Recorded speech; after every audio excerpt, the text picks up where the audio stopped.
it's part art and part science, right? You really start to learn intuitively and gutturally what your audience responds to. I know my audience likes when I bring them stories with a law enforcement bent, an intelligence bent, because they've come to trust that my sources are real.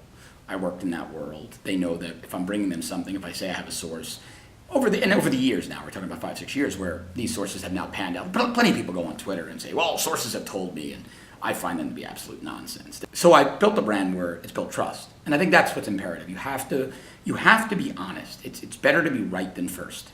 I've always been very honest about my political bent. Always very honest that, hey, I have a conservative bent, but my criteria for bringing something to the audience, whether it's a tweet, whether it's a report on my show, whether it's something I do in a hit, is would I bring that same level of evidence to a prosecutor if I were still in law enforcement? And if the answer is no, I'm not going to give it to my audience, because I can't build an audience if people don't trust me. So I look at that, first of all, is the information thoroughly vetted? Is it from a reputable source?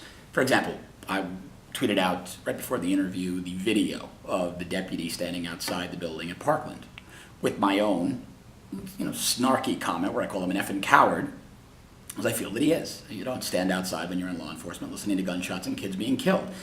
That's an easy one to tweet, right? It's within my wheelhouse. It's my beat. There's video. The Miami Herald put the story out. So the vetting is all done for me, but I know that my audience is going to respond to content like that. So I select content through that lens of understanding, scientifically, is it vetted, is it a reputable source? And then viscerally, just learning who my audience is. That's the art part and what they respond to.